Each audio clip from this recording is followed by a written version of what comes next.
Hola, buenos días. Am, ¿Qué tal? Les quería preguntar, ¿qué es lo último que han visto en clase para hacer un repaso? Hola, Sebastián.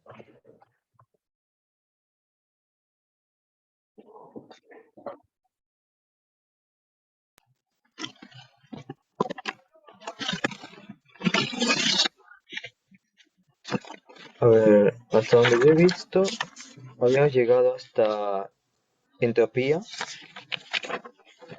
Ya. Y, a ver, y Solo estábamos, entropía, entonces. sí, entropía y habíamos llegado a una parte de producción de entropía y más o menos estamos ya a punto de empezar lo del balance de entropía.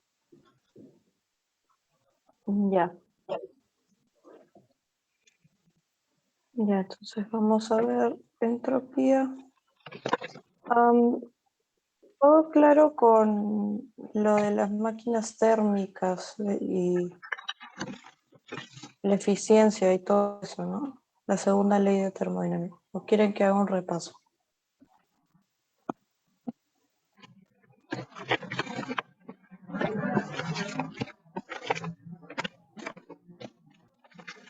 Con Diego dice un repaso.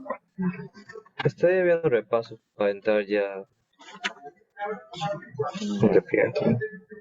Eso.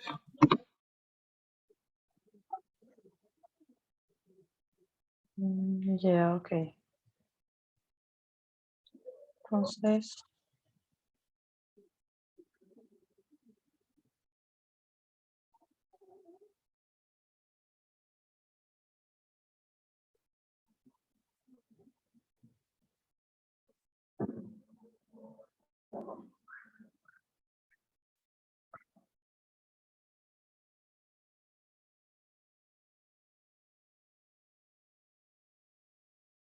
ya, ahí deberían ver mi pantalla. Am, bueno, para empezar el repaso de la segunda ley de la termodinámica, am, primero, más o menos, hay que ver cuáles son los componentes de la segunda ley de la termodinámica o qué es lo que describe la segunda ley de la termodinámica. Am, para este tema es importante conocer los enunciados de Clausius y Kelvin Planck. Los enunciados de Clausius y Kelvin Planck son básicamente los dos principios más importantes que se aplican para todos los procesos termodinámicos. Después, a partir de eso, se puede calcular la eficiencia térmica y coeficiente de operación de las máquinas.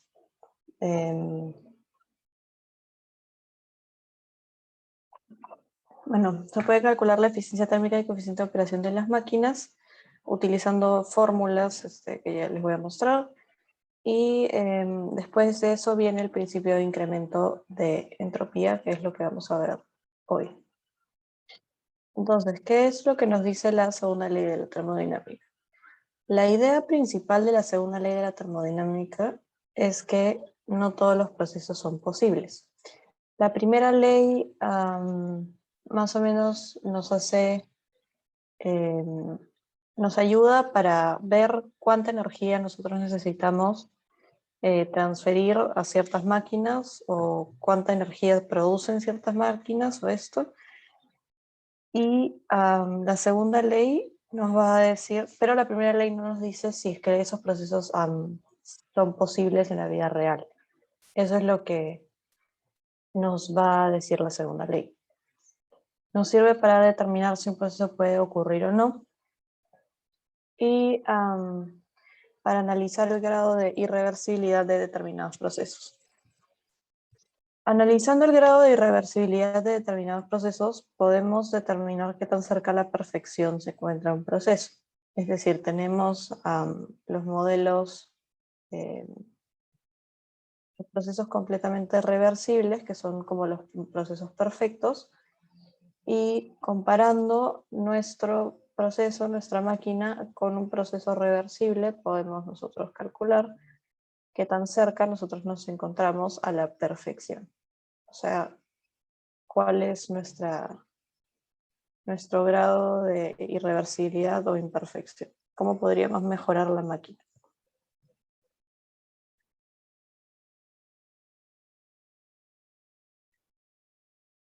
Bueno, estos son los enunciados de Kelvin Planck y de Clausius. El enunciado de Kelvin Planck nos dice que es imposible que un depósito reciba calor de una fuente y lo convierta todo en trabajo de salida. Esto quiere decir que una máquina tiene que intercambiar calor con un sumidero de baja temperatura, así como con una fuente de alta temperatura para seguir funcionando. Esto es porque una máquina térmica, las máquinas térmicas lo que hacen es absorben calor y lo convierten en trabajo o potencia. Y ese enunciado básicamente nos dice que la máquina no puede absorber todo el calor y convertir todo ese calor en trabajo o en potencia. Tiene que haber dos focos con los cuales estén intercambiando calor. O sea, parte del calor de entrada va a ser botado como calor de salida.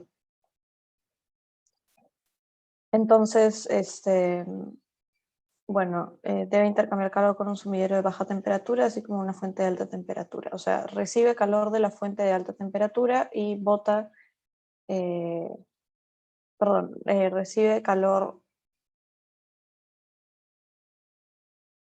sí, perdón, recibe calor de la fuente de alta temperatura y bota el calor al sumidero de baja temperatura. Entonces, como no todo el calor que se está absorbiendo se está convirtiendo en potencia, ninguna máquina puede tener una eficiencia térmica de 100%. Una eficiencia térmica de 100% implica que todo el calor, que no se pierda nada de calor suministrado, que todo se convierta en potencia. Bueno, ese es el enunciado de Kelvin Planck. Y el enunciado de Clausius nos dice que es imposible que un dispositivo transfiera calor de un cuerpo de menor temperatura a uno de mayor temperatura de manera espontánea. Bueno, esto es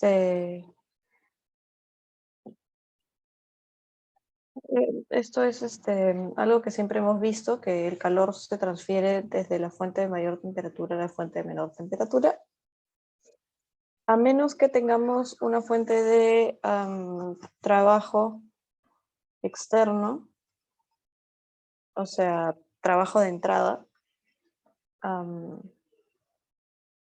No podemos hacer que una máquina, sí, no podemos hacer que un dispositivo transfiera calor o sea, absorba calor de un foco frío y bote calor a un foco caliente. Ahí entran los refrigeradores y las bombas de calor que reciben potencia y por ende pueden enfriar la comida o lo que sea. O sea, enfrían un ambiente, absorben calor del foco frío y luego botan ese calor a un foco caliente. Bueno, los primeros dispositivos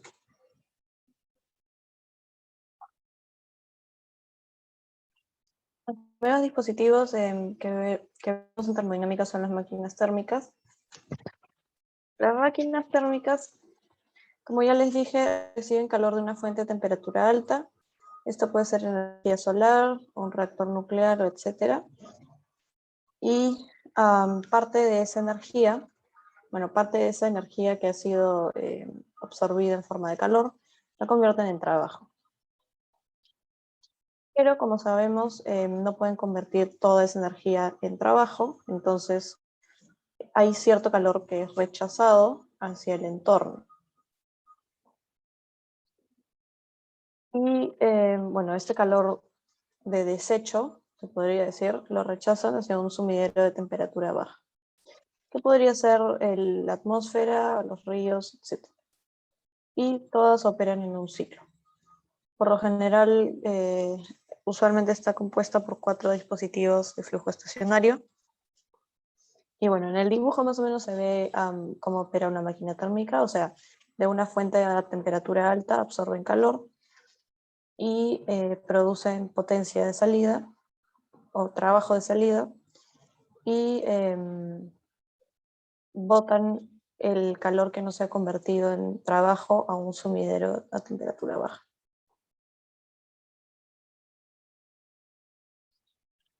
Y bueno,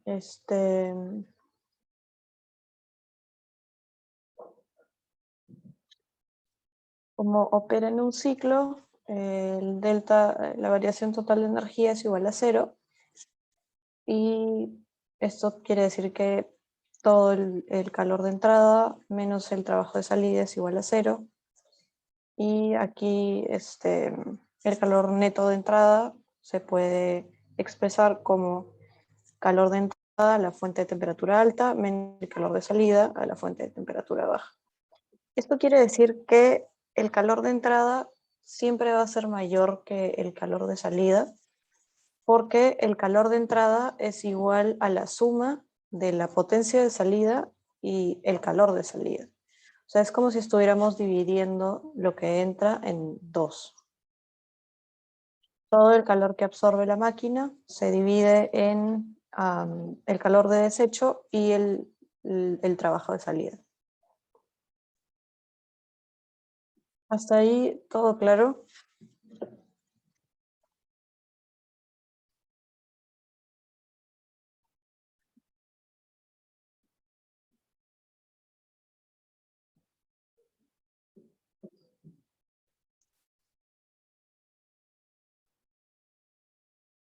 Todo claro, chicos.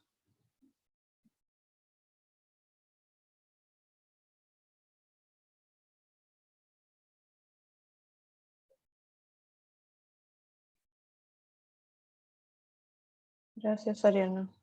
Juan Diego.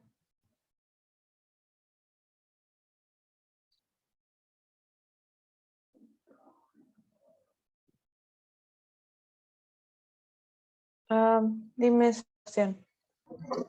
Ah, sí, una cosa, acá tenía también dudas. Si hablamos de una máquina, por ejemplo, de refrigeración, lo que hace es tomar de una fuente fría el calor y pasar el calor a una fuente caliente, ¿no? De más alta temperatura, Ujú. ¿no? Ya, es que también tiene mi confusión y en una máquina, por ejemplo, de que es para calentar cierto sitio, Una eh, bomba de calor. sí, una bomba de calor. Lo que hace es también lo mismo, absorbe una fuente de temperatura alta y lo bota a una fuente, un sumidero de temperatura baja, o... No, al revés. O sea, Ah, absorbe calor de un ambiente frío y calienta una fuente de temperatura alta. ay, ay, ay, ay. Sí, es Es que como cuando veo... eso ay, como lo mismo que una refrigeradora, pero como si estuvieras invirtiendo ¿a dónde bota el el calor? orden. Ajá, sí. Ay, ya, es que a veces me confundo porque hablamos de refrigeración y bomba de calor y después también después veo lo de la máquina, cómo es el sistema de máquina térmica. em, y ahí creo que viene mi confusión de por qué considera de que viene una fuente alta, una sumida de temperatura baja. Pero esto es más como conceptual, ¿no? Ah, sí, sí, o sea, es conceptual. Ah, ya, gracias. Ahora más adelante vamos a ver refrigeradoras y bombas de calor, para que quede claro. Ya, bueno,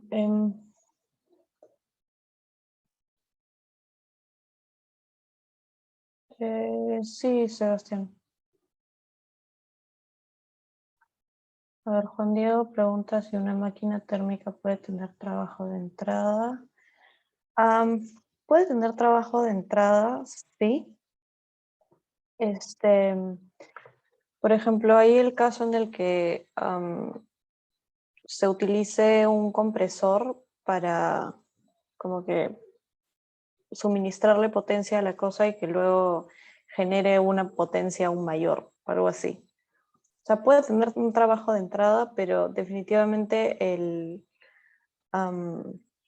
objetivo de una máquina térmica es producir potencia. Entonces, aquí todo el trabajo de salida, lo que a nosotros nos interesa es el trabajo neto de salida.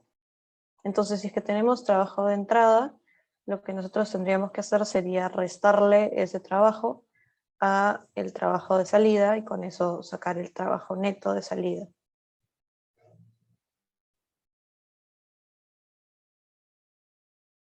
¿Está claro?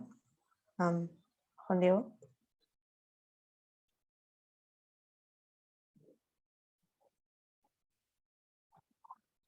Ya.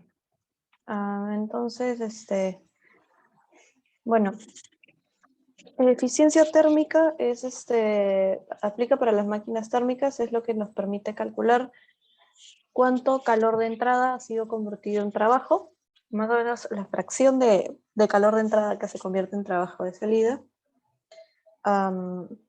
Recuerden que las máquinas térmicas, como ya les dije, lo que buscan es convertir el calor que absorben en trabajo de salida. Entonces, a medida que se convierta más calor en trabajo, la eficiencia térmica va a ser mayor. ¿A qué me refiero con esto? O sea, la eficiencia térmica se calcula dividiendo el trabajo neto de salida sobre el calor de entrada. O sea, mientras mayor sea el trabajo neto de salida, con un menor calor de entrada, la eficiencia térmica va a ser mayor. ¿Por qué es esto? Porque lo que nosotros queremos hacer es producir trabajo y lo que nos cuesta, o sea, lo que nosotros necesitamos es calor de entrada.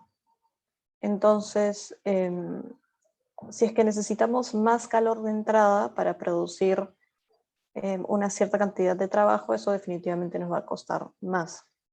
Vamos a tener más calor de salida también, más calor de desecho. Entonces, ya saben, a medida que el trabajo sea mayor y el calor de entrada sea menor, la eficiencia térmica va a ser mayor.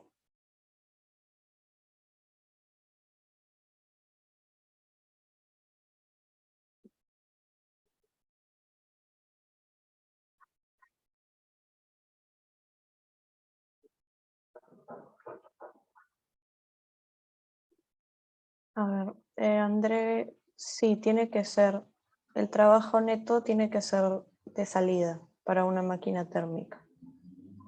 Como ya les dije, pueden tener trabajo de entrada, pero tienen que hallar el trabajo neto de salida siempre. Sí, dime, André. Sí, una pregunta pero para el caso de que creo que era un ciclo de refrigeración, donde necesitas un trabajo de entrada para convertir para, creo que era de un foco frío a un foco caliente, ¿verdad?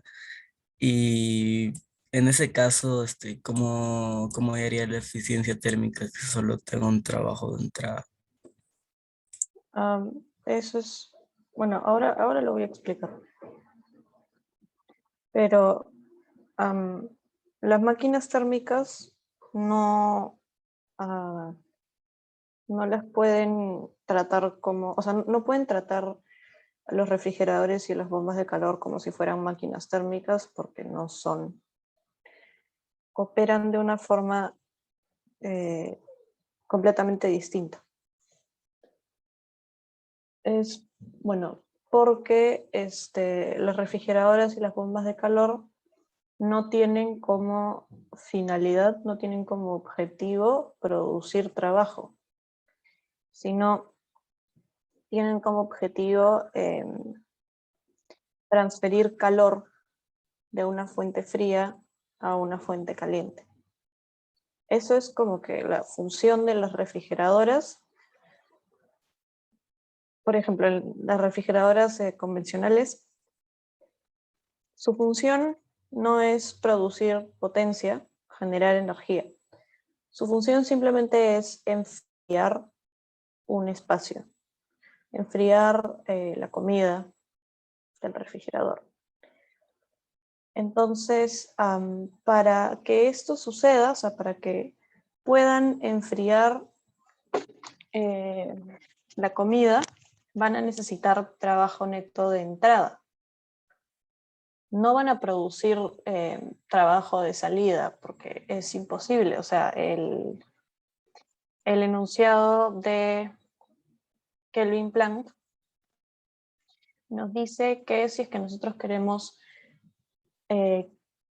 transferir calor desde un foco frío a un foco caliente, necesitamos trabajo de entrada.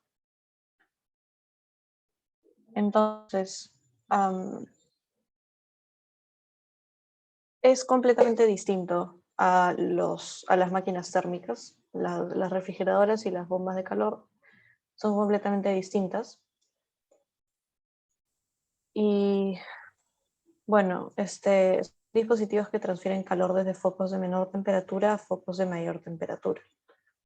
O sea, en una refri, lo que nosotros queremos hacer es absorber calor del foco frío. Sí, o sea, ¿cómo lo explico? Absorber calor de la comida, por ejemplo, o sea, nosotros estamos refrigerando la comida. La comida tiene cierto calor, tiene cierta energía térmica, perdón, y la refri lo que hace es absorbe calor de la comida, o sea, la comida se enfría, y el calor que absorbió de la comida lo bota a una fuente caliente. O sea, por la parte de atrás, que está caliente la refrigeradora, por ahí se bota el calor. Y para esto necesitamos electricidad, o sea, potencia de entrada. ¿Está clara la diferencia entre la máquina térmica y la refri? Como que las funciones son distintas. En una Ent- estamos produciendo trabajo, en esta no. Entonces, no tendría sentido evaluar eficiencia térmica en este caso, ¿verdad? No, no tendría sentido. Para las refrigeradoras y bombas de calor se evalúa el coeficiente de desempeño, que es distinto a la eficiencia térmica. Pero sí, efectivamente no tendría sentido evaluar eficiencia térmica aquí. Bueno, las bombas de calor operan de la misma forma que las refrigeradoras, solo que o sea, es como si tuvieran una refrigeradora volteada, donde le están quitando calor a un foco frío y están utilizando ese calor para calentar un ambiente, un espacio calentado. Entonces, mientras que la máquina térmica lo que hace es absorber calor de una fuente a temperatura alta, convertir parte de ese calor en trabajo y luego botar lo que no convirtió en trabajo a un sumidero a temperatura baja. Los refrigeradores y las bombas de calor lo que hacen es absorber calor de una fuente fría a temperatura baja, para lo cual necesitan trabajo de entrada y luego botan calor de desecho a un ambiente caliente.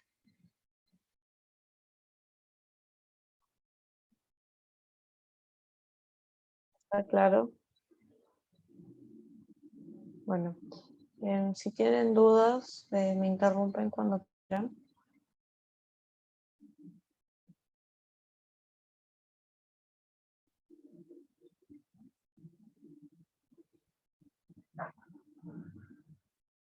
Ya. Entonces,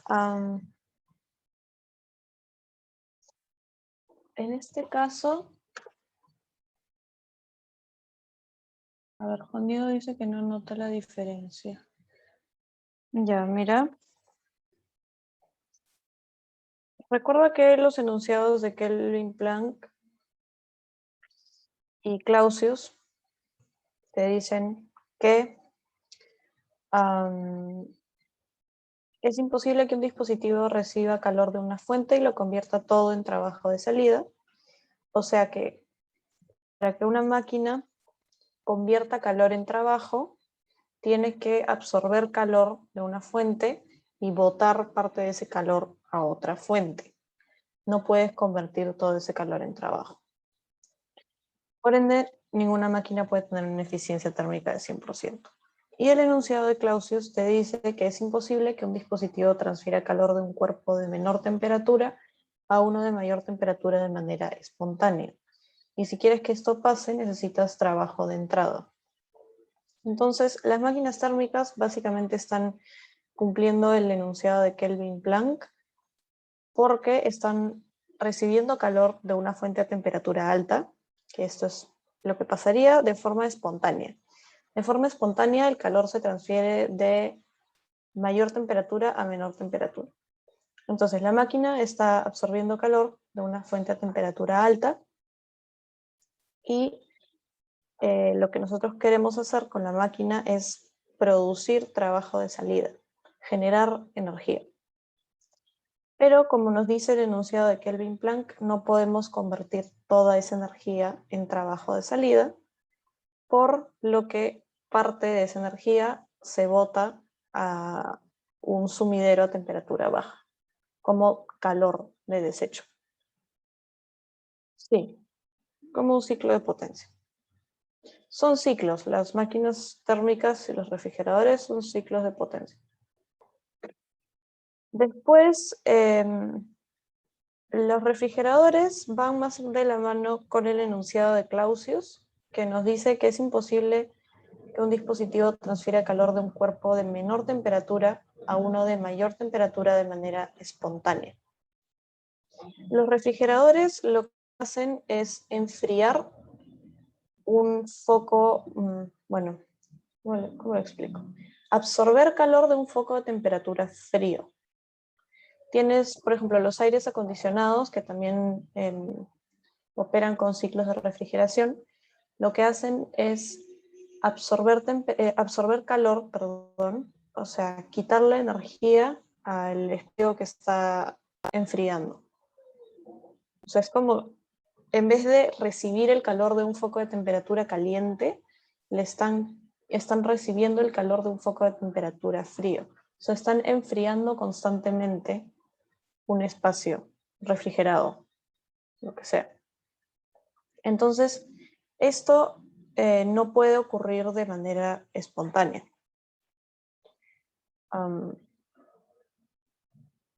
Como nos dice el enunciado de Clausius, no podemos quitarle calor a un foco frío y pasarlo a un foco caliente de manera espontánea, por lo que necesitamos trabajo de entrada. Y ahí entran los refrigeradores y las bombas de calor. Lo que hacen es enfriar un espacio, o sea, quitarle calor a un foco frío y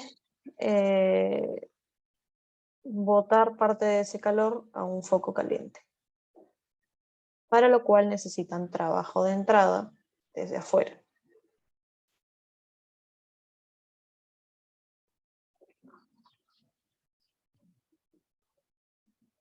Ah, claro, Juan Diego.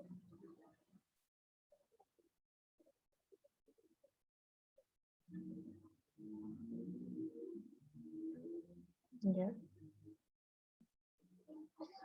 Ya, entonces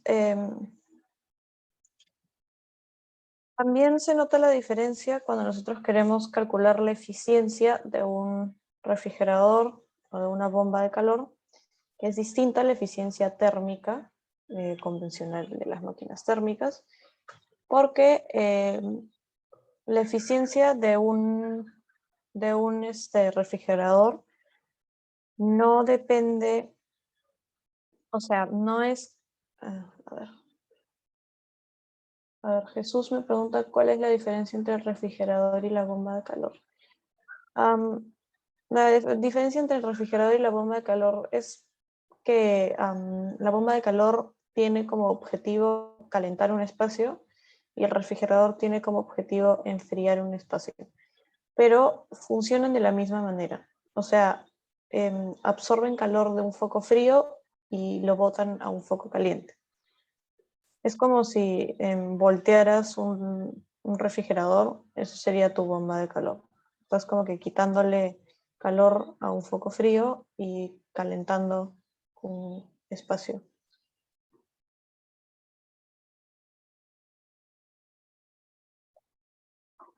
¿Está claro, Jesús?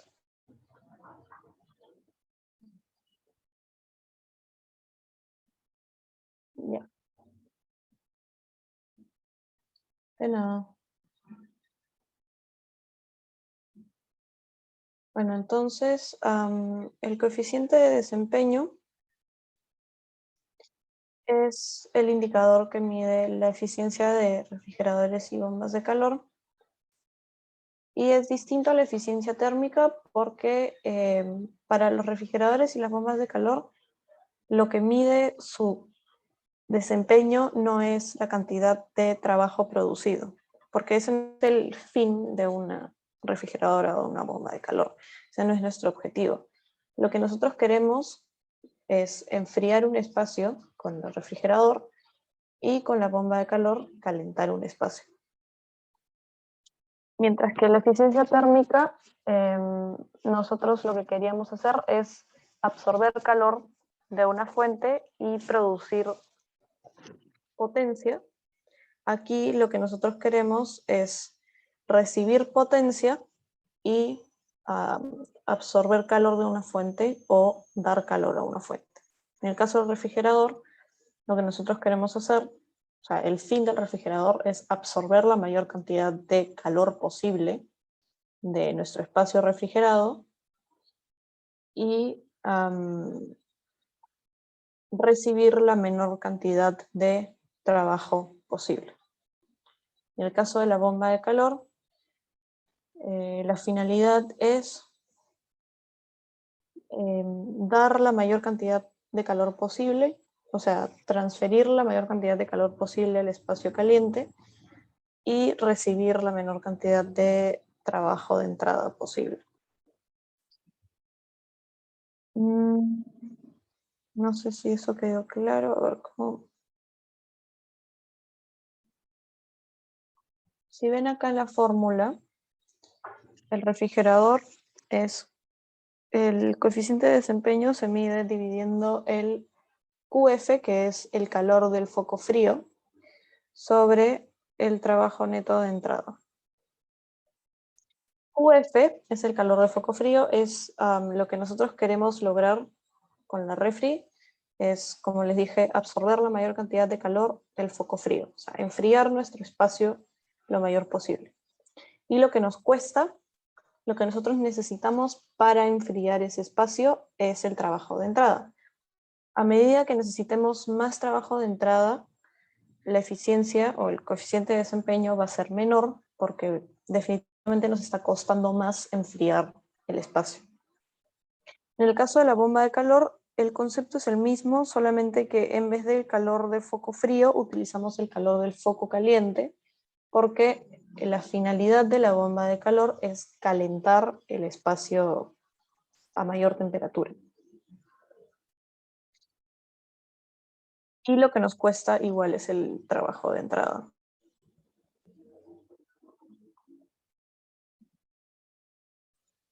Entonces, mientras que aquí lo que nosotros queremos es absorber o dar calor, en la eficiencia térmica lo que nosotros queremos es producir trabajo.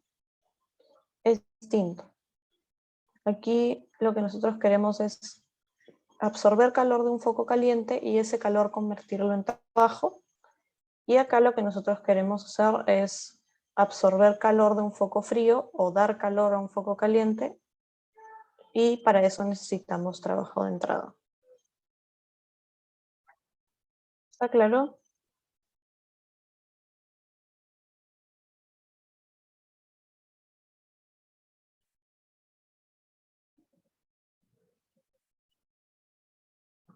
¿Está claro, chicos?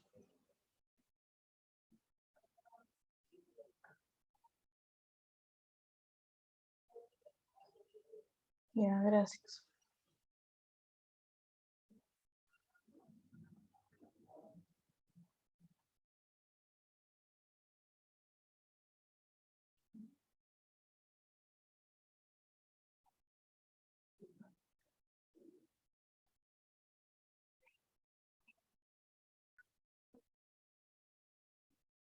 Ya, entonces, ahora vamos a ver por qué las máquinas térmicas, bueno, las máquinas en general, nunca son eficientes al 100%.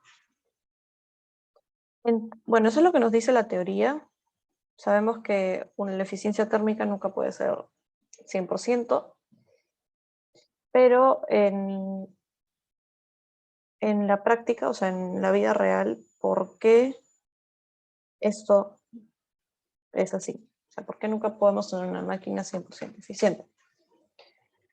Es porque en todos los procesos reales tenemos algo que se llaman irreversibilidades. Y las irreversibilidades son aquello que nos hace perder energía o perder eficiencia en cualquier proceso.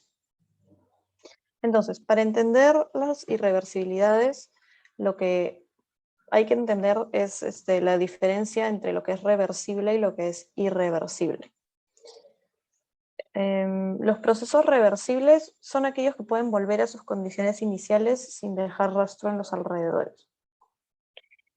O sea, imagínense un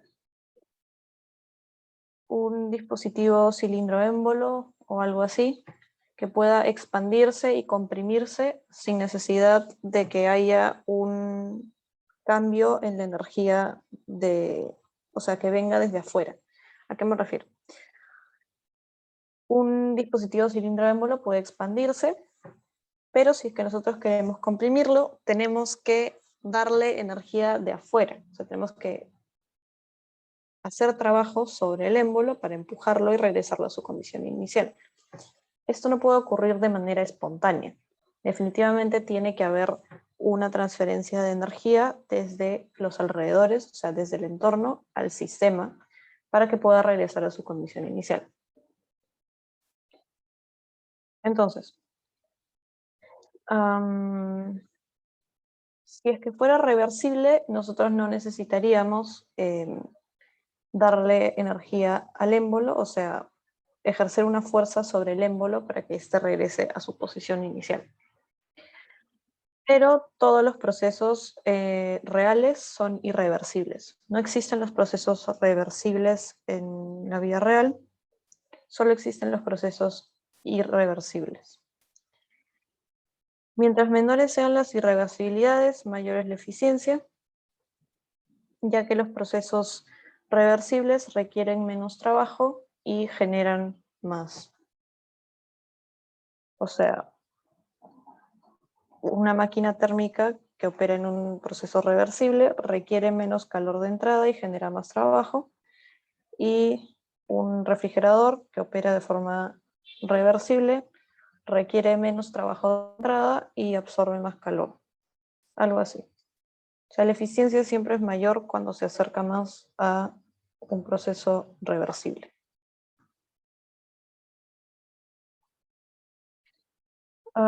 Y bueno, en termodinámica también vamos a ver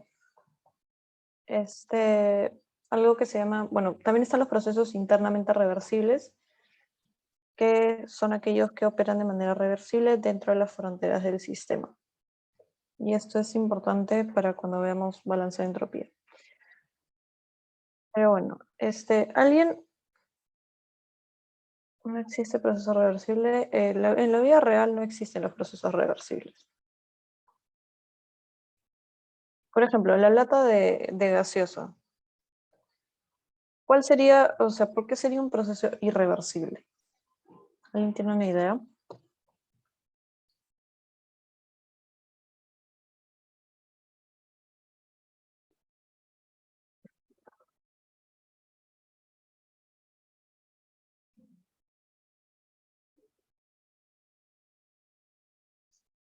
Claro. Juan Diego me dijo, porque después de calentarse necesitaría que lo ponga en la refrigeradora para que vuelva a estar fría. No necesariamente cuando se abre, o sea, simplemente es la transferencia de calor que hay entre la lata y el entorno. ¿A qué me refiero? O sea, si es que nosotros sacamos, imagínense que tienen una lata de gaseosa refrigerada y la sacan de la refrigeradora, la ponen en una mesa o donde sea, va a haber una transferencia de calor desde el entorno a la lata refrigeradora, perdón, a la lata de gaseosa, porque la lata está a una menor temperatura que la temperatura ambiente. Entonces hay un intercambio de calor del foco de mayor temperatura al foco de menor temperatura.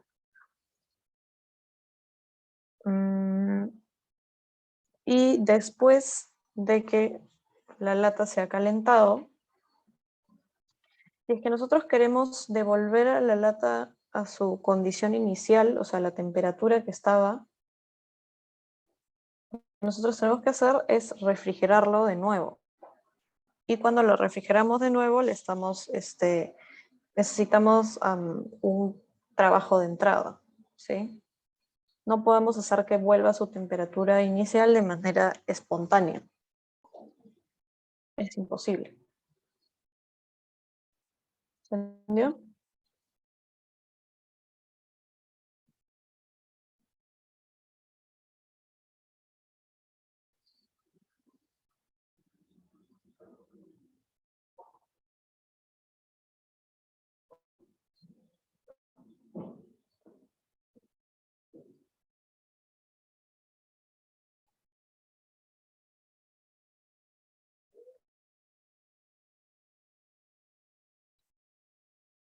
Ya.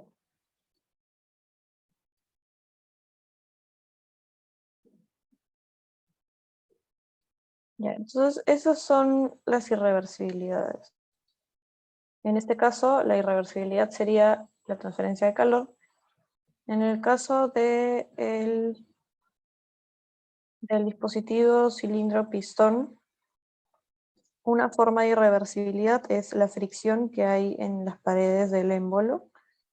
Cuando hay expansión libre, o sea, cuando el émbolo se mueve, hay cierta energía que se pierde por el roce del émbolo contra las paredes del pistón. O sea, la fricción ejerce una fuerza y esta fuerza hace que, bueno, la fuerza opera en una distancia, ah, la fuerza opera en una distancia determinada y esto hace que se pierda energía al entorno. Y no podemos hacer que el dispositivo recupere la energía que perdió a través de la fricción, porque simplemente no se puede. ¿Cómo lo haríamos? No hay manera. A ver.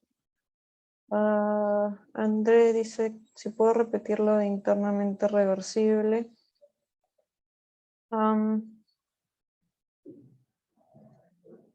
Son simplemente procesos que se consideran reversibles dentro de las fronteras del sistema.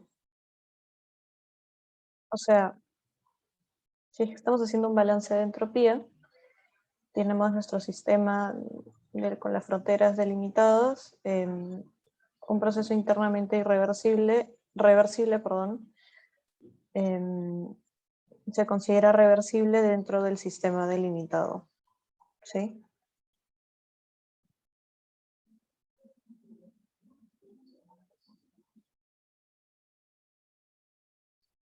No necesariamente paredes adiabáticas, eh, realmente es más que nada en los problemas que te dicen que es un proceso internamente reversible, es más como para,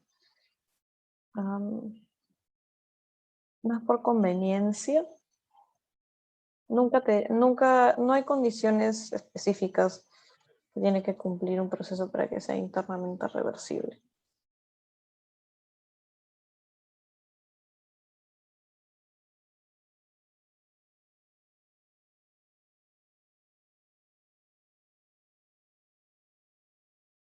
¿Está bien, André?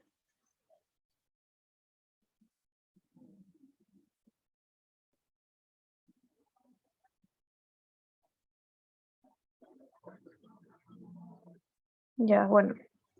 Continuando, el ciclo de Carnot es un ciclo termodinámico que está compuesto de 4 procesos reversibles, 2 isotérmicos y 2 adiabáticos.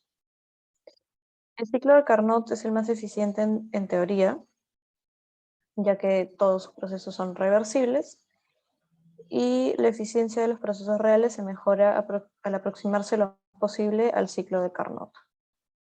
O sea, es como un ciclo de refrigeración, un ciclo de potencia que opera entre 2 focos de temperatura, un foco de temperatura caliente y un foco de temperatura fría.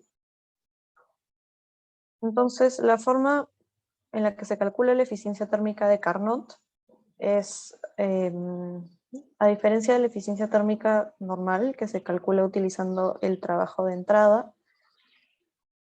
el calor de entrada y el trabajo de salida.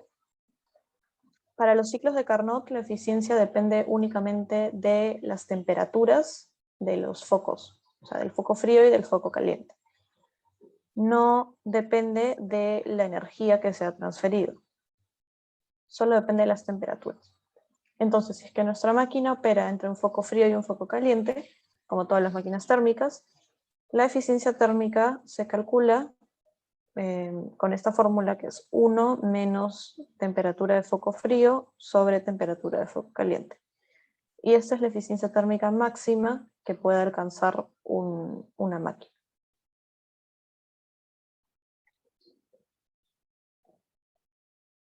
Entonces, la eficiencia térmica máxima, por ejemplo, si es que ustedes les dicen, calculen la potencia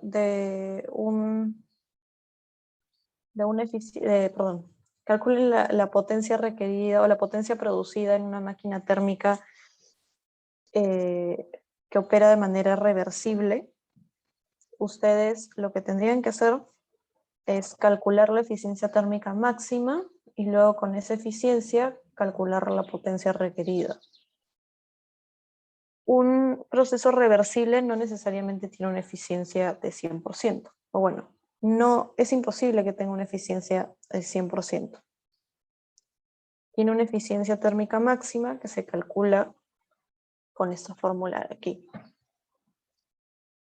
Pero nunca va a ser 100%. Bueno, entonces esto es útil para ver qué tan, como les dije al inicio, ver qué tan cerca a la perfección está nuestra máquina, nuestro ciclo.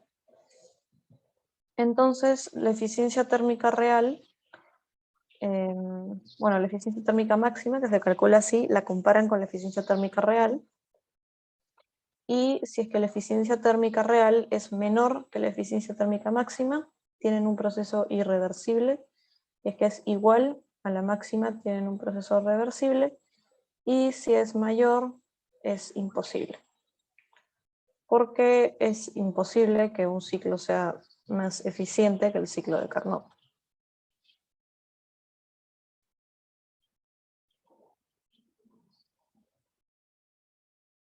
¿Un ciclo reversible siempre tendrá eficiencia máxima? Sí.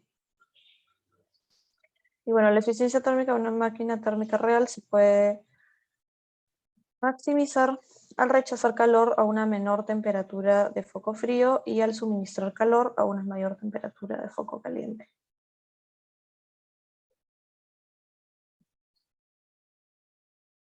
Y para el caso de las refrigeradoras y las bombas de calor, el concepto es el mismo. También existen refrigeradoras y bombas de calor de Carnot. Y bueno, el coeficiente de operación de cada uno se calcula con esta fórmula de aquí, que también depende únicamente de las temperaturas, no de los calores. Y esto nos da el coeficiente máximo.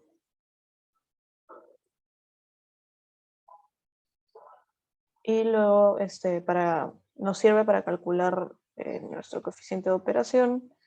Siempre que sea menor va a ser un proceso irreversible, si es igual será reversible y si es mayor será imposible. Y eso es, bueno, acá están los ejercicios que hice la semana pasada. No los voy a hacer de nuevo, pero... a ver.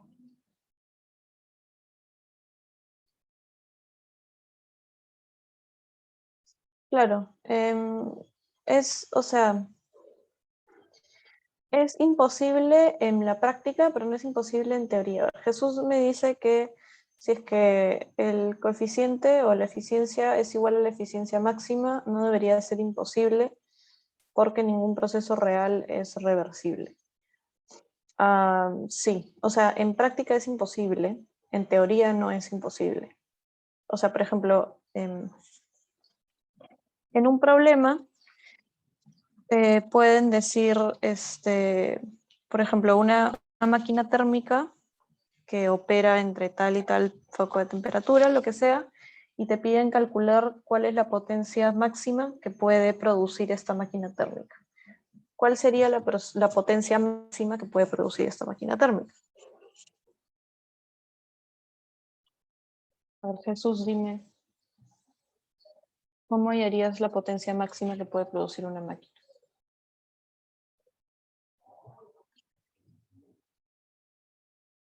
Con la fórmula de Carnot, o sea, con el proceso reversible. Exacto. Entonces,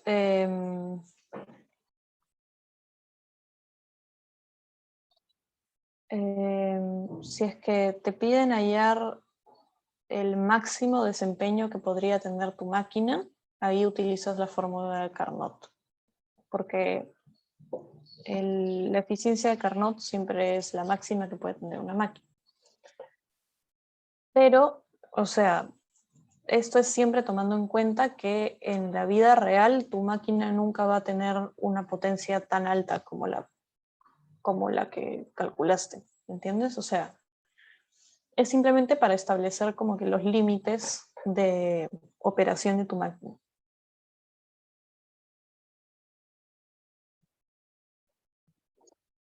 Mira, por ejemplo, aquí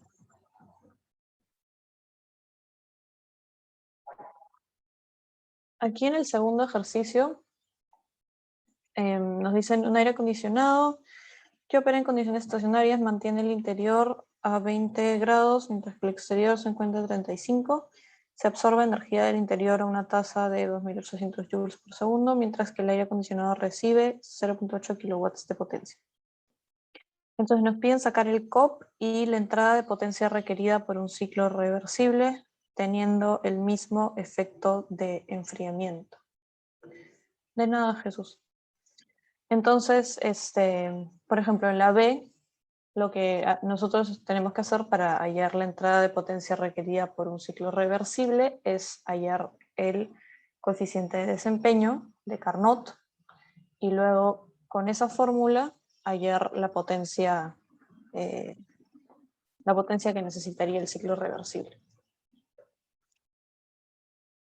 A ver, y yo les pregunto, en un ciclo, bueno, en un aire acondicionado que opera, a ver, primero, el aire acondicionado opera como una máquina térmica, una refrigeradora o una bomba de calor. ¿Qué dicen?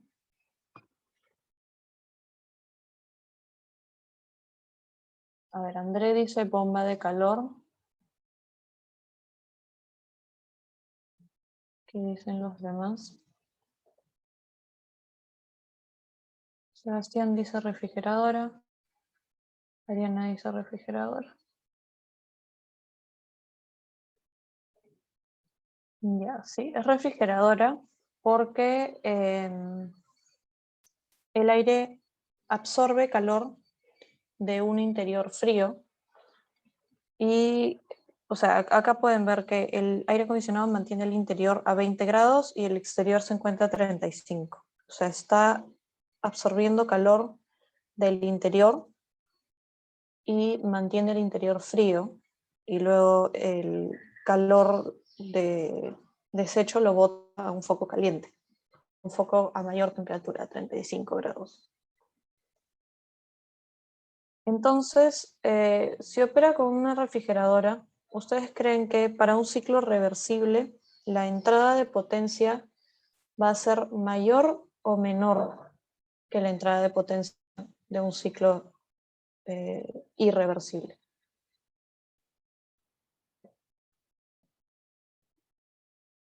Repito, para un ciclo reversible a las mismas condiciones, o sea, las mismas temperaturas de foco frío y foco caliente, para un ciclo reversible la entrada de potencia es menor o mayor que la de un ciclo irreversible. ¿Qué opinan?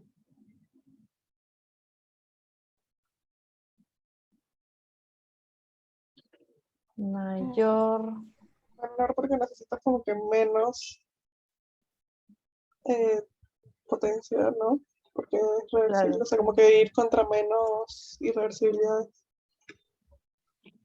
claro, sí. Ariana, lo que dijo Ariana está bien, es menor. Porque en el caso de las refrigeradoras, los ciclos de refrigeración, como es el del aire acondicionado, lo que nosotros queremos hacer es absorber calor, o sea, enfriar un espacio con la menor cantidad de trabajo posible. O sea, mientras menos trabajo necesitemos, más eficiente va a ser nuestra máquina. Esto lo pueden ver acá en la fórmula del COP, que el trabajo de entrada está en la parte de abajo, o sea, en el denominador. Entonces, a medida que sea mayor, el coeficiente de desempeño va a ser menor. Entonces, si es que nosotros tenemos nuestro coeficiente de desempeño máximo, nuestro trabajo de entrada tiene que ser menor que el normal. O sea, el de un ciclo reversible es menor que el de un ciclo normal. ¿Se entendió?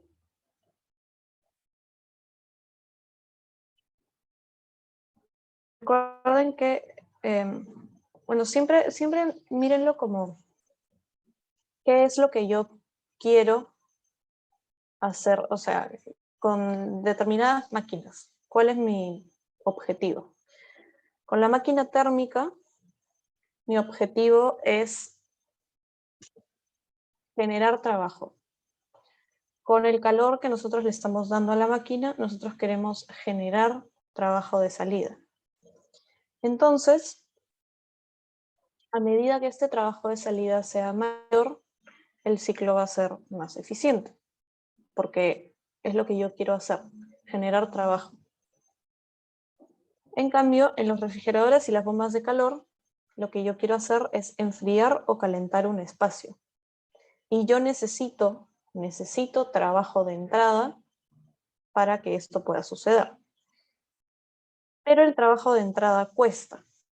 O sea, lo que nosotros queremos es enfriar o calentar utilizando la menor entrada de trabajo posible para que sea más eficiente.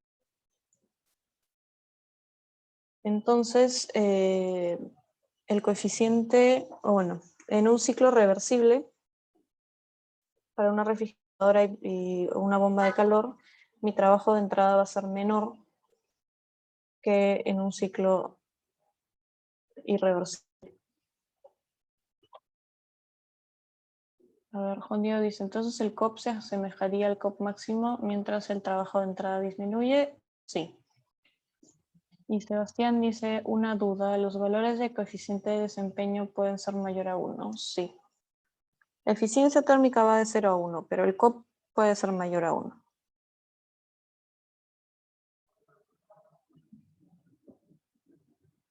Ya, entonces vamos a hacer break hasta las 12:15 y vemos lo que es entropía.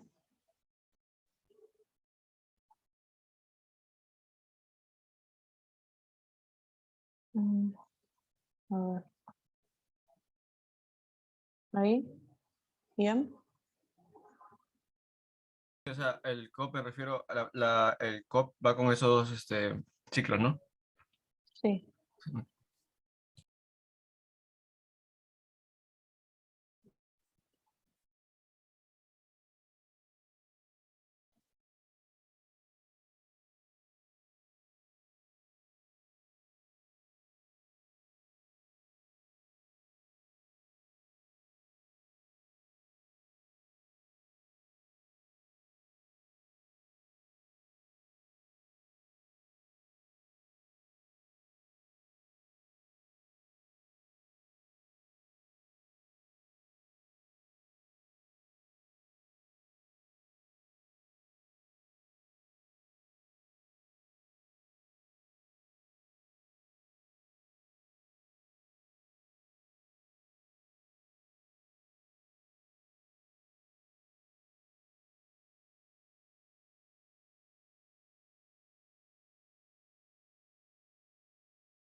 Ya. Hola, ¿me escuchan?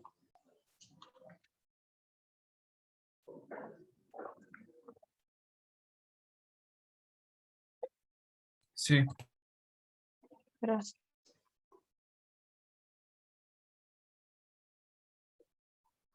Ya, entonces vamos a hacer una introducción a entropía.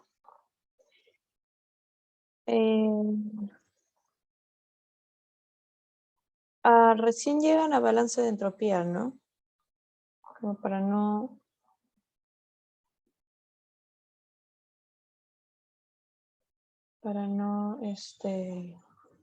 adentrarme mucho al tema. Ya, entonces les voy a explicar el concepto para que quede claro. Me hacen todas las preguntas que tengan y de ahí lo dejamos ahí y voy a subir el PPT que tiene los ejercicios y ya la próxima semana hacemos los ejercicios. Ya, entonces, entropía.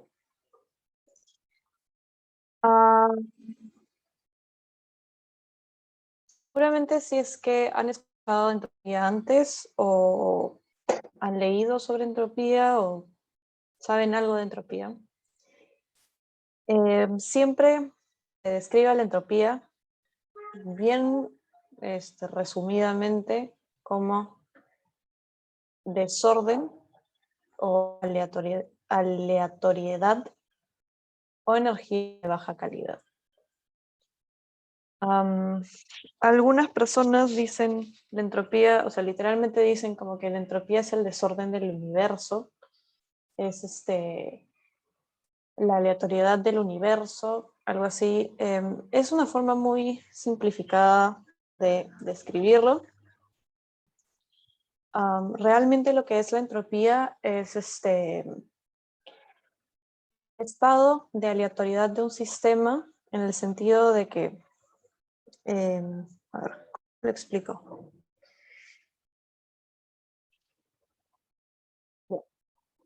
Retrocediendo un poco. En termodinámica, nosotros lo que hacemos es analizar estados. Estado 1, estado 2, estado 3, y eso lo consideramos nosotros como macroestados. Los macroestados están compuestos por microestados, o sea, estados de los que pasan, o sea, pasan de un estado a otro constantemente. Por ejemplo, un gas que está a determinada presión, determinada temperatura, ese es su estado, su macroestado, pero dentro de ese macroestado están ocurriendo como que mini procesos, no sé cómo explicarlo, donde las partículas de los gases están colisionando, están como que experimentando, cada partícula está experimentando un cambio de estado. Entonces, la entropía más o menos lo que hace es cuantificar la cantidad de microestados que está experimentando un sistema. O sea, si es que las partículas de mi sistema están pasando por más cambios, o sea, están moviéndose más, están chocando más entre sí, mi entropía va a ser mayor. Por eso es que se dice que es desorden, porque en cierta forma lo es. Es como qué tanto se están moviendo las moléculas de un sistema, o qué tanto están colisionando, como ya les dije. Entonces sí se podría considerar como desorden en ese sentido, pero es una forma bien simplificada de describirlo.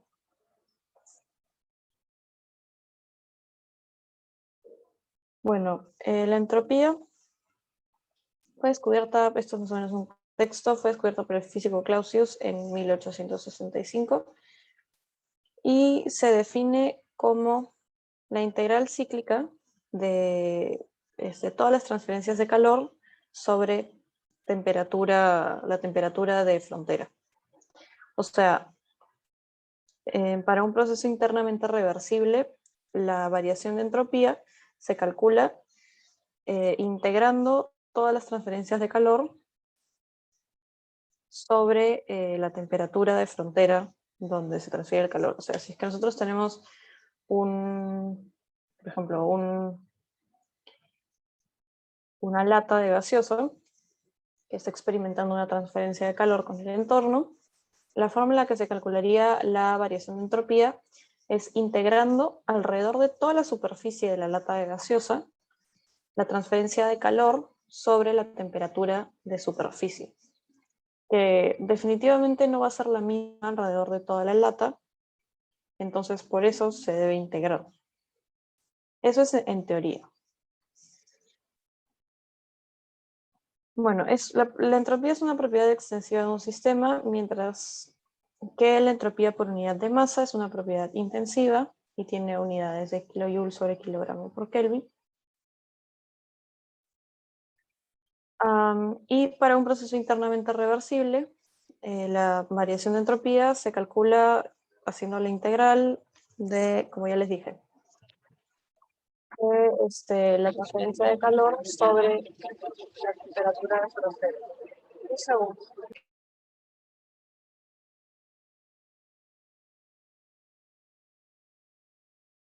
Me están haciendo...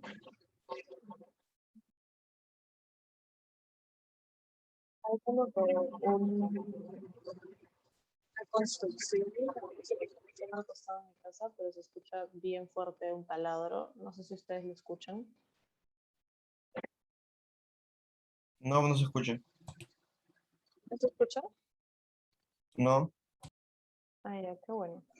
Tu voz sí bajó un poquito de repente. Hola, Ya, ¿me ya. escuchan bien? Sí, sí. Bueno, hay un taladro bien fuerte. Me está... Un segundo.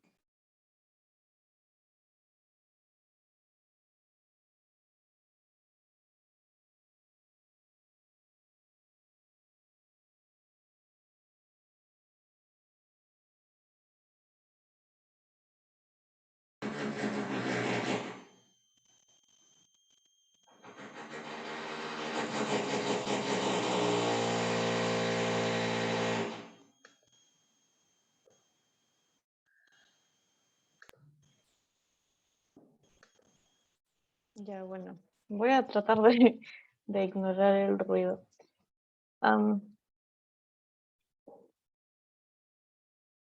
Ya, más o menos les quedó clara la definición de entropía. O sea, ¿qué es en el sentido teórico?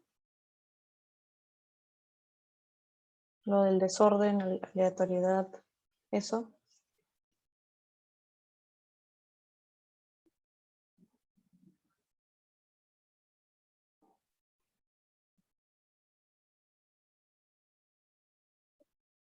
Sí, ¿Sí? claro. Ya, gracias. Bueno, aquí esto es simplemente la teoría. Lo único lo importante que deben saber es que la entropía es una función de estado, igual que sí, que es una medida de desorden en un sistema, más o menos. Sí, Sebastián.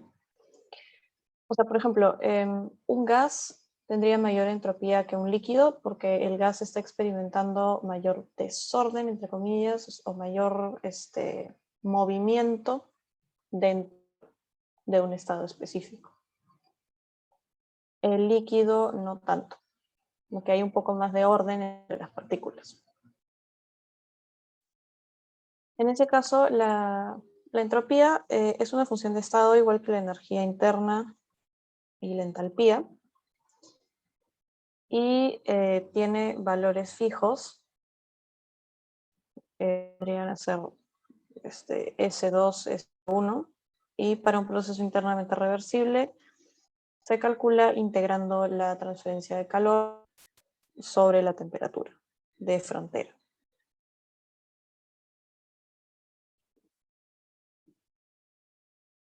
El principio de incremento de entropía nos dice que la variación de entropía de un sistema siempre es mayor o igual a la transferencia de entropía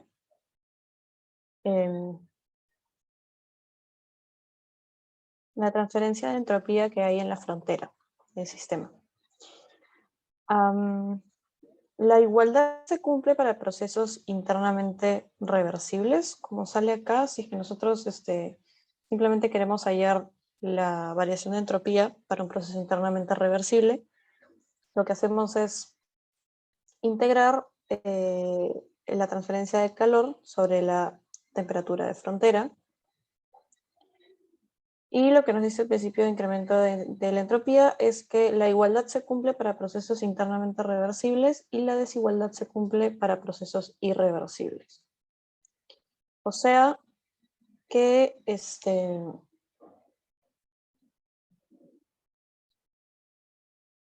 para un proceso irreversible, el cambio de entropía en un sistema siempre es mayor que la transferencia de entropía.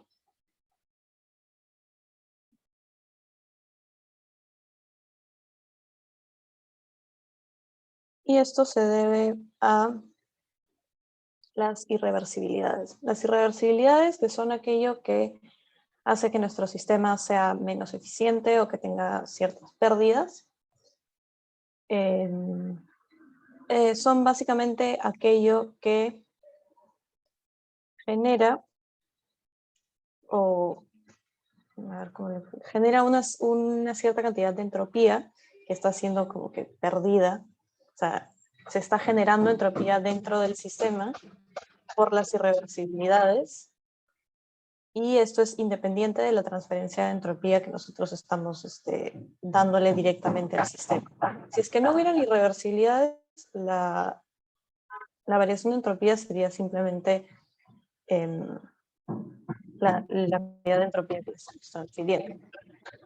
Pero siempre que tengamos irreversibilidades, la variación de entropía va a ser mayor. Siempre se está generando una cantidad de entropía independientemente del calor que estamos transfiriendo en el sistema. Entonces, ahí es donde entra la generación de entropía, que es, bueno, aquí lo expresamos como sigma gen, o sea, la cantidad de entropía generada, es un valor independiente de la transferencia de entropía. O sea, siempre que tengan un proceso irreversible y calculen la variación de entropía,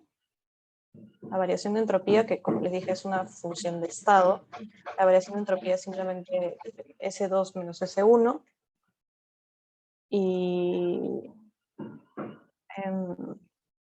tengan la transferencia de calor y la temperatura de frontera, van a poder hallar la cantidad de entropía generada dentro del sistema.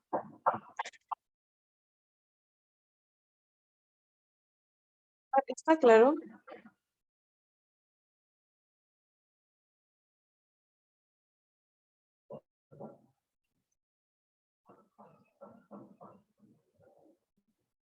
Juan Diego pregunta si se puede definir un estado como una propiedad intensiva y la entropía específica. Sí. La entropía específica también es una propiedad intensiva.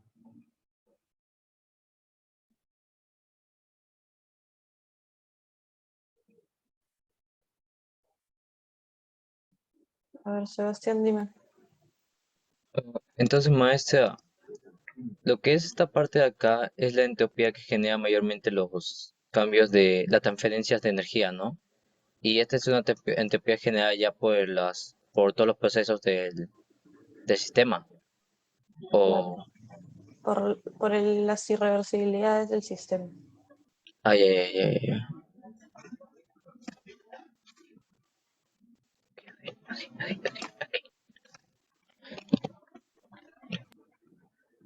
¿Está claro eso? Chicos y chicas. Es importante que sepan que para los procesos irreversibles, la transferencia de entropía es menor que la variación de entropía total. Esto es porque la variación de entropía se divide en la entropía transferida por calor y la entropía generada por las irreversibilidades del sistema.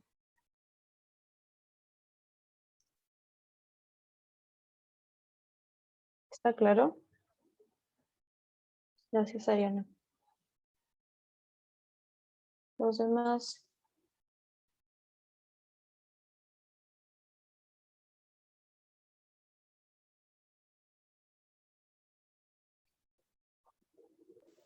Entonces, maestra, en un ciclo reversible, entonces lo que es la variación de la entropía es igual que la eh, entropía generada por la transferencia de, eh, pues De acá, ¿no? calor. Sí, Y en un claro. ciclo irreversible, la entropía, la variación de entropía es justamente mayor que lo que puede ser esto porque tenemos irreversibilidades, ¿no? Sí, exacto. Ay, ay, ay, ok, ok, ok. Gracias. No.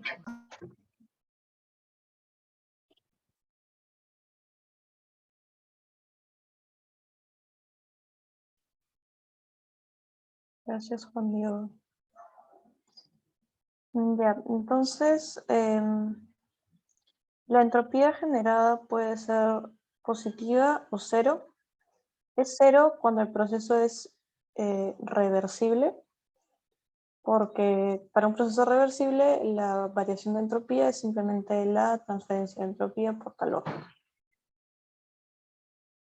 Y a medida que la cantidad de entropía generada aumente, las irreversibilidades serán mayores. Y bueno, lo que nos dice el principio de incremento de entropía es que en todos los procesos, como todos los procesos son irreversibles, todos los procesos tienen cierta entropía que se genera. La entropía, que es el desorden en este caso, siempre está en constante aumento en el universo. No existe algo como entropía generada negativa, a pesar de que nosotros podamos estar disminuyendo la entropía de un sistema, la entropía generada siempre va a ser positiva. Es imposible tener una entropía generada negativa, porque en ese caso el sistema no funciona.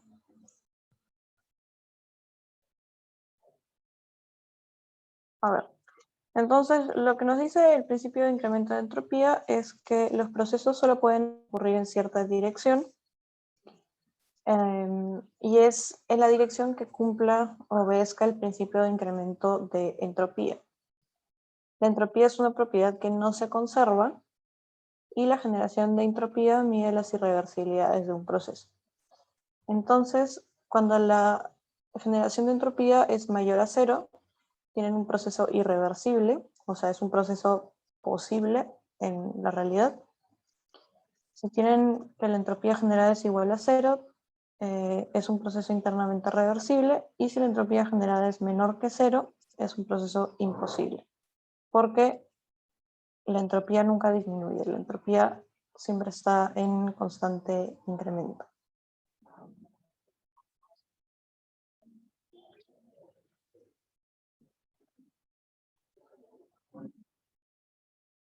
Está claro el principio de incremento de la entropía, no sé, los noto callados.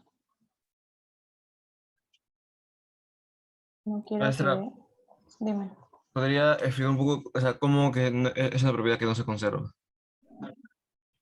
O sea, no es como la energía que se conserva, es decir, que la transferencia de energía siempre es igual al cambio de energía en un sistema, Ah, claro, ¿verdad? claro. No es como la energía en este caso. O Ah, sea, pues, siempre que hay un proceso, se puede transferir entropía, pero al mismo tiempo se está generando cierta cantidad de entropía que sale de las irreversibilidades del sistema. Como todos los sistemas, todos los procesos son irreversibles, todos los procesos en la vida real tienen una cierta cantidad de entropía generada. Correcto. Sí, está bien. Gracias. Entonces está en constante aumento. Ese es el principio de incremento de entropía. Preguntan qué significa esa palabra internamente, o sea que es reversible dentro de las fronteras del sistema.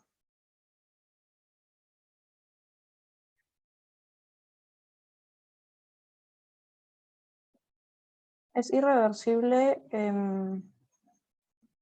o sea, si es que están haciendo un balance de entropía y quieren considerar un sistema, dirían que como que es un proceso irreversible dentro de las fronteras de mi sistema.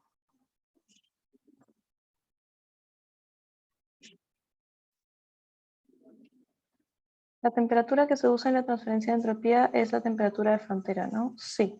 O sea, si es que hay entropía transferida por calor, el calor siempre se transfiere, o sea, siempre se transfiere de una superficie a otra, ¿no? Entonces, esta superficie, esta frontera, va a tener cierta temperatura de transferencia de calor, entonces esa va a ser la temperatura de frontera.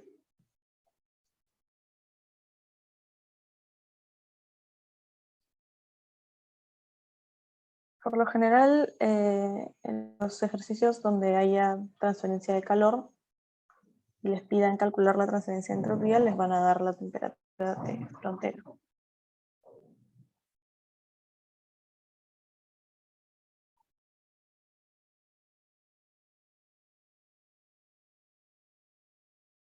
Ya, entonces, para acabar, la entropía de sustancias puras se calcula igual que la entalpía o energía interna, volumen específico realmente, o sea, se calcula utilizando la calidad, y en las tablas ustedes tienen SF y SG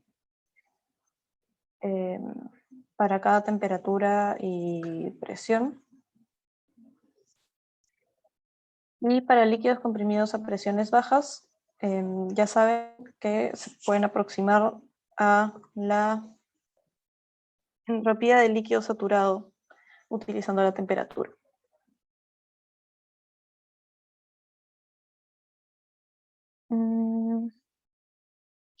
Y para los gases ideales es un poco más complicado. Tienen estas fórmulas de aquí. Para los gases ideales no se puede calcular la entropía específica en un estado determinado. Siempre se calcula en términos de variación de entropía específica. Entonces debemos tener una temperatura final, una inicial, un volumen específico final, uno inicial, o una presión final y una inicial.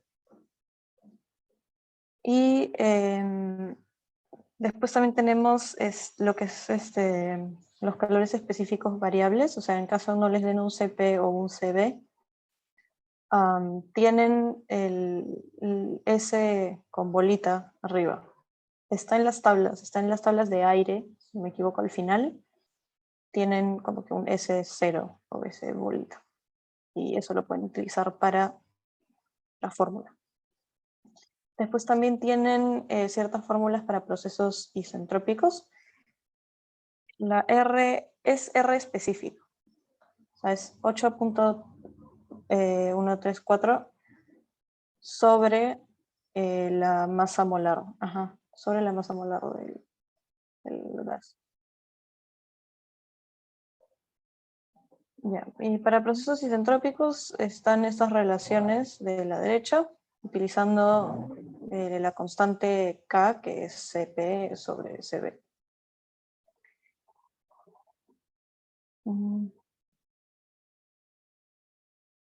Y esto es el balance de entropía, que es donde nos vamos a quedar.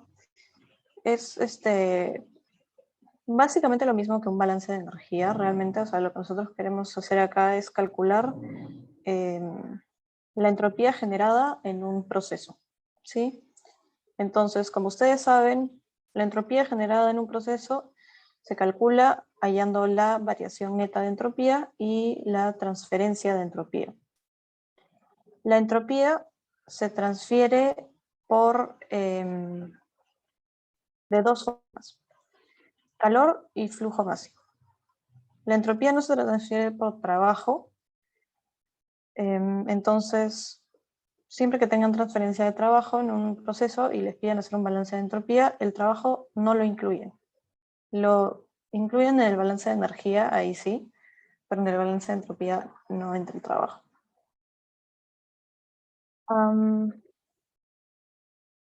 Bueno, entonces la transferencia de entropía por calor se calcula dividiendo la transferencia de calor sobre la temperatura de frontera, que como ya les expliqué es la temperatura por donde se está transfiriendo el calor.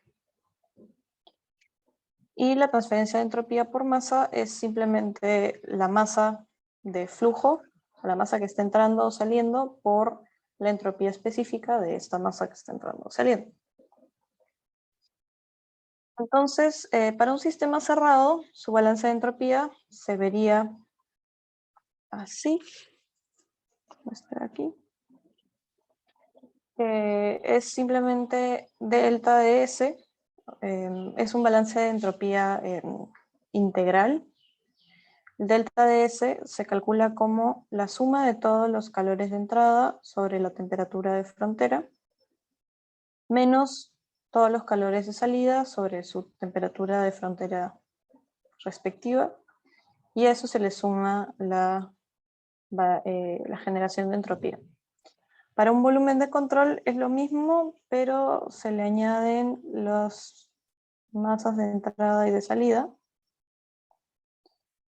Y para un balance de energía diferencial, balance de entropía diferencial, reemplazan, o sea, es como un balance de energía diferencial que trabajan en términos de flujos. Ya, en vez de calor neto y masa neta, utilizan flujos másicos o flujos de calor. Y acá obtienen la tasa de entropía generada. Sí, esto es la entropía generada. Esto es más o menos lo que queremos calcular con el balance de entropía. Porque eso es lo que nos va a permitir determinar si es que nuestro proceso es irreversible, reversible o imposible. Entonces, para un proceso de flujo estacionario, esto de aquí sería 0. Y ya saben que el flujo másico de entrada, bueno, la suma de todos los flujos másicos de entrada es igual a la suma de todos los flujos másicos de salida.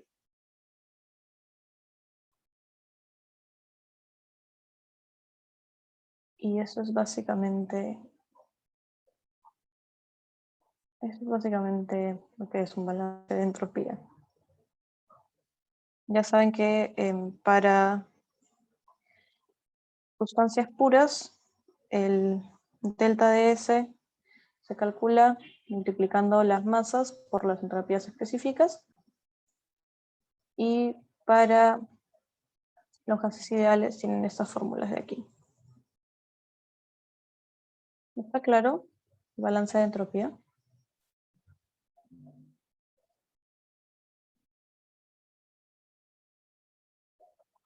Ya, perfecto. Entonces, bueno, acá después de eso viene eficiencia isentrópica, que aún no lo vamos a ver. Y acá hay ejercicios que los voy a dejar para las siguientes semanas.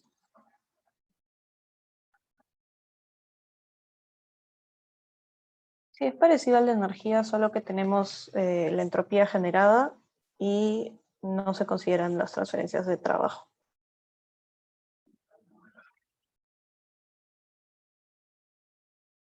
Listo, entonces ahí nos quedamos. Dime, Joaquín.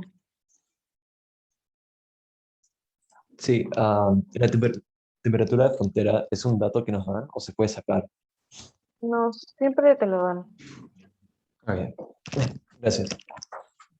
Una pregunta diferente a esto, de los ciclos de potencia y eso. Ahí, cuando te mandan a graficar en cualquiera, ¿no? Refrigeración o calor, cualquiera, ah, tiene que cerrar sí o sí, siempre. O sea, es como que tienes que llegar al mismo punto del que saliste. Por ejemplo, como que siempre son 4 puntos por los 4 sí, aparatos, ¿no? Como que el Claro, sí. 1 y el 4 te tiene que Operan cerrar en un siempre. ciclo. Claro, sí, te tiene que cerrar siempre. Claro, o sea, operan en un ciclo termodinámico, por lo que el estado inicial es igual al estado final. Ya, ya. Gracias. Ya, entonces, bueno, espero que hayan entendido. Si tienen preguntas, igual me pueden escribir por WhatsApp. Y yo les contesto. Bueno, he tenido unas semanas un poco pesadas, así que si no les he contestado, disculpas. Pero si tienen preguntas, me pueden consultar. Yo los ayudo cuando quieran. Gracias. Bueno, De nada. Bueno, chao. Gracias a chao. todos. Ahora lo subo, Joaquín. Gracias. Cuídense.